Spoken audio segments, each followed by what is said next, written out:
श्री शिवाय नमस्तुभ्यम। ओम नमः शिवाय। हर हर महादेव। दोस्तों, आज मैं आपके लिए लेकर आया हूँ महाशिवरात्रि के व्रत की कथा। चलते हैं व्रत कथा पर। व्रत कथा कुछ इस तरह है। परम पिता ब्रह्मा के मानस पुत्र दक्ष जब प्रजापतियों के राजा बने थे, तब उन्होंने एक विशाल यज्ञ का आयोजन किया था। इसमें सम्मिलित होने के लिए तीनों लोगों के अतिथियों को न्योता देकर भेजा गया था। सिर्फ और सिर्फ भगवान भोले शंकर को छोड़कर सारे ही तीनों लोगों के अतिथियों को बुलाया गया था। भगवान शिव राजा दक्ष के जमाई थे, लेकिन राजा दक्ष को भोलेनाथ का अलबेला और मस्त मौला स्वभाव बिल्कुल भी पसंद नहीं था। जब शिवजी की अर्धांगिनी और दक्ष की पुत्री सती जी को पता चला कि उनके पिता ने यज्ञ का आयोजन किया है, तो उन्होंने भी उसमें सम्मिलित होने की इच्छा जताई। लेकिन भोलेनाथ बिना आमंत्रण के यज्ञ में जाने के लिए तैयार नहीं हुए, इसलिए सती को वहां अकेले ही जाना पड़ा। वह जैसे ही सभागृह में पहुंची, उन्हें शिवजी की निंदा सुनाई दी। सती को देखकर भी उनके पिताजी नहीं रुके। वह शिव जी की बुराई करते रहे। सती जी ने अपने पिता को समझाने का बहुत प्रयास किया, लेकिन राजा दक्ष ने उनकी एक न सुनी। सती अपना और अपने पति का अपमान सह नहीं पाई और वह यज्ञ स्थल पर बने हुए अग्निकुंड में कूद गई। सती के अग्निकुंड में कूदने का दुखद समाचार लेकर नंदी कैलाश पर्वत पहुंचे। भगवान शिव सती को बचाने के लिए यज्ञ स्थल पर गए, लेकिन तब तक सब खत्म हो चुका था। कैलाशपति ने क्रोधित होकर सती के शरीर को उठा लिया और तांडव करने लगे। जिस दिन शिव ने तांडव किया था, वह फाल्गुन महीने के कृष्ण पक्ष की चतुर्दशी तिथि थी। महापुराण के अनुसार वही खास तिथि महाशिवरात्रि हुई। दोस्तों, शिवरात्रि का अर्थ शिव की रात। शास्त्र के अनुसार हर सोमवार का दिन शिव की पूजा के लिए उपयुक्त है। हर महीने के कृष्ण पक्ष की चतुर्दशी तिथि को शिवरात्रि होती है। फाल्गुन महीने में वही खास तिथि महाशिवरात्रि हो जाती है।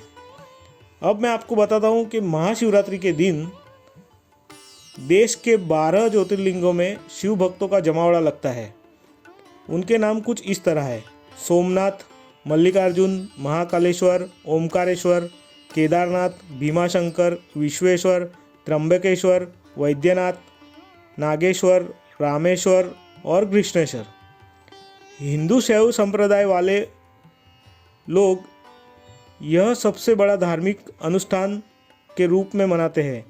दुनिया के सभी शिवालयों में इस दिन अंधकार और अज्ञानता को दूर करने का संकल्प लिया जाता है। दिन भर उपवास रखकर शिवलिंग को दूध, दही, घी, शहद और गंगाजल से स्नान कराया जाता है। दोस्तों, महाशिवरात्रि की सिर्फ एक ही कथा नहीं है। महाशिवरात्रि से जुड़ी हुई बहुत सारी कथाएं हैं, जिसमें से मेरे पास जितना भी ज्ञान उपलब्ध है वो सारी कथाएं मैं आपको आज बताऊंगा। दूसरी कथा कुछ इस प्रकार है। शिव पुराण के अनुसार इसी रात शिव और पार्वती जी का विवाह हुआ था। इसका मतलब ऐसा हुआ कि शिव और शक्ति यानी कि पुरुष और आदि शक्ति मतलब प्रकृति का मिलन। एक और मान्यता ऐसी भी है कि इसी दिन ब्रह्मांड की रचना भी हुई थी। सती जी के शोक में भगवान शिव गहन समाधि में चले गए थे, ध्यान मग्न हो गए थे। उनका ध्यान को कोई तोड़ नहीं सकता। भगवान विष्णु और ब्रह्मा सारे जतन करके हार गए थे। सृष्टि का संचालन करना बहुत मुश्किल होने लगा था। देवतागण भी समझ में नहीं आ रहा था कि भगवान शिव के ध्यान को तोड़ने के लिए क्या किया जाए। दूसरी तरफ हिमालय की बेटी के रूप में सती का जन्म होता है। उनका नाम रखा गया पार्वती। पार्वती जी शिव जी को पाने के लिए कठिन से कठिन तपस्या करती है। पहले तो शिव जी ने पार्वती को तपस्या करने से रोक दिया, लेकिन अन्य देवताओं के सहारे पार्वती जी शिव जी का मन जीत लेती है। फिर क्या?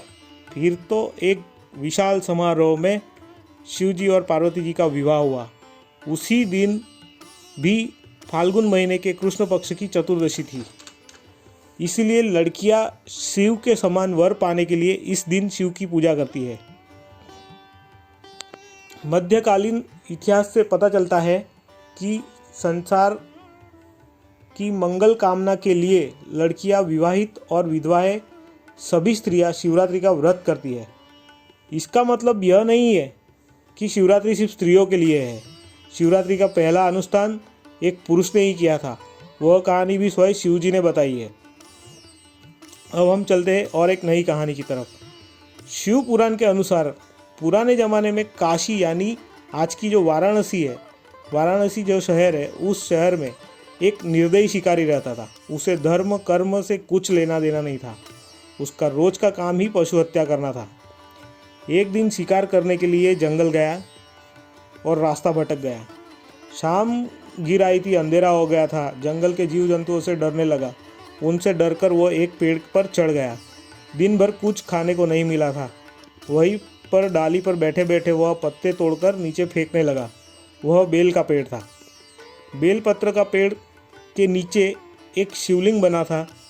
शिकारी को इसके बारे में कुछ भी नहीं पता था। वह दिन था शिव चतुर्दशी यानी महाशिवरात्रि और शिकारी भूखा था। उसके फेंके हुए पत्ते बार बार शिवलिंग पर चढ़ रहे थे। दूसरे दिन शिकारी घर लौटकर देखता है कि उसके घर एक अतिथि मतलब मेहमान आया हुआ है। वह शिकारी स्वयं न खाकर अपने हिस्से का भोजन अतिथि को दे देता है। इस तरह मंत्रोच्चार न जानते हुए भी उस शिकारी ने सही तरीके से शिवरात्रि के व्रत का पालन कर लिया। बाद में जब शिकारी की मृत्यु हुई तब शिवदूत और यमदूत दोनों में विवाद हो गया। शिवदूत उसे अपने साथ ले जाना चाहते थे और यमदूत उसे अपने साथ ले जाना चाहते थे। कोई छोड़ने के लिए तैयारी नहीं था। अंत में विवाद निपटाने के लिए यमराज वहां पहुंचते हैं। शिवदूतों ने जब कारण बताया, यमराज ने उनकी बात को मान लिया और कहा जाता है कि अगर कोई विधि विधान से शिव चतुर्दशी का पालन करता है तो उसे यमलोक नहीं जाना पड़ता, उसे स्वर्गवास या मोक्ष मिलता है। इसलिए हजारों वर्षों से शिव चतुर्दशी और महाशिवरात्रि मनाए जाने की परंपरा चली आ रही है। दोस्तों, मेरी भी आपसे यही विनती है कि आप भी महाशिवरात्रि का व्रत करें और अपने जीवन को धन्य करें। दोस्तों, मैं आशा करता हूँ कि आपको महाशिवरात्रि की यह कहानी बहुत पसंद आई होगी। इस कहानी को अपने दोस्तों के साथ ज़रूर शेयर करें और कमेंट में ओम नमः शिवाय लिखना ना भूलें। और एक खास बात, चैनल को सब्सक्राइब करना ना भूलें। फिर मिलेंगे एक नई कहानी के साथ। तब तक ओम नमः शिवाय, हर हर महादेव, श्री शिवाय नमस्तुभ्यम।